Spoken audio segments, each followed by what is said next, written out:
дар вилояти Суғд давоми як соли охир 124 корхонаҳои хурду бузурги саноатӣ мавриди истифода қарор гирифт ки бо баробари ба фаъолият оғоз кардани коргоҳҳо беш аз 3000 нафар сокинон бо ҷои кори доимӣ таъмин гардиданд. дар ин бора субҳи имрӯз санаи 4 феврал раиси вилояти Суғд Раҷабой Аҳмадзода ҳангоми баргузории нишасти матбуотӣ иттилоъ дод. вай таъкид намуд ки корхонаҳои хурду бузург истеҳсолӣ ва саноатӣ мебошад. марҳила ба марҳила қадам ба қадам ҳам иқтисодиёт ҳам вазъи зиндагии мардума ҳам нарху навои мӯътадил нигоҳ медорем ва оянда ҳаракат мекунем ки пурра маҳсулот корхонаҳои саноатие ки имрӯз ташкил мекунем содиротӣ бошад.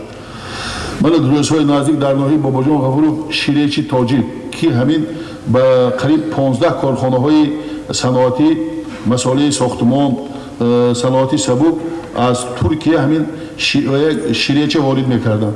ина мана ҳамин сол дар вилоят мо истеҳсол мекунем пурра ҳамин ширечкади таъмин клей ширечки мо пурра таъмин мекунем. давоми соли 2021 корхонаҳои саноатӣ якҷоя бо соҳибкорони инфиродӣ ба маблағи 20 миллиарду 944 миллион сомонӣ маҳсулот истеҳсол карданд. ҳаҷми истеҳсоли маҳсулоти саноатӣ нисбат ба ҳамин давраи соли 2020 бо назардошти индекси нархҳо истеҳсолкунандагони маҳсулоти саноатӣ 131.3%-ро ташкил намудааст. дар соҳаи саноат 729 корхонаҳо фаъолият карданд ки аз он 38 корхонаҳо хусусияти хизматрасонии саноатӣ доранд.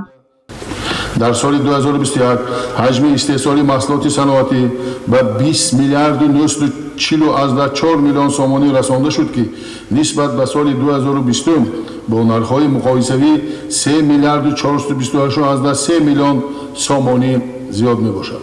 сурати афзоиш бо назардошти индекси нархҳо 131.3% таъмин гардида ҳиссаи вилояти Суғд дар маҷмӯи маҳсулоти саноатии ҷумҳурии Тоҷикистон ба 55% расонида шуд. нишасти матбуотии раиси вилояти Суғд Раҷабой Аҳмадзода наздик 2 соат давом карда тақрибан 40 суолу дархости журналистон мавриди таҳлил ва баррасӣ қарор гирифт. дар мавриди шумораи аз истифода мондани корхонаҳои хурду бузурги вилоят дар соли 2021 низ хабарнигорон суол карданд. корхонаҳои хурду бузург ба фаъолият оғоз кард. ман мехостам бифаҳмам ки давоми як соли охир чӣ қадар корхонаҳо аз фаъолият боз монданд. дар ҳамин давра дар вилояти Суғд 28 корхонаҳо коргоҳҳои саноатӣ аз фаъолият боз монданд. сабаби ҳар як кадоме таҳлил карда мешаванд. аз рӯи натиҷаҳои сол ин замон мо корбарӣ карда истодем. баъзе корхонаҳое ҳастанд ки аз самти саноат ба хизматрасонӣ гузаштанд, бо ҳамин сабаб аз сохтори саноат бароварда шуданд. ҳамин хел сабабҳо ҳастанд. бозор ба имрӯз рақобат карда тавонад. бисёр ҳамин корхонаҳо рақобат карда натавонистанд. барои ҳамин бана 28 корхона аз он ҷо чандташ мавсимӣ аст.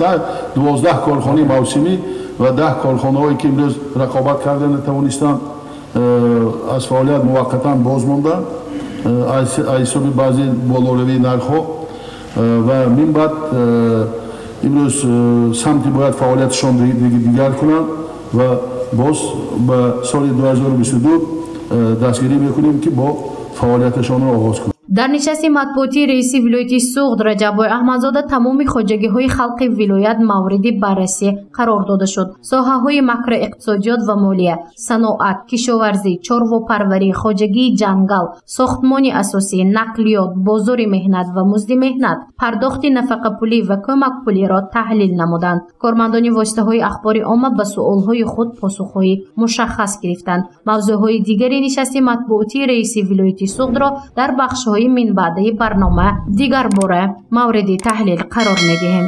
гузориши Мафнӯшкур ва Наимҷон Аюбов барои барномаи иттилооти хабар.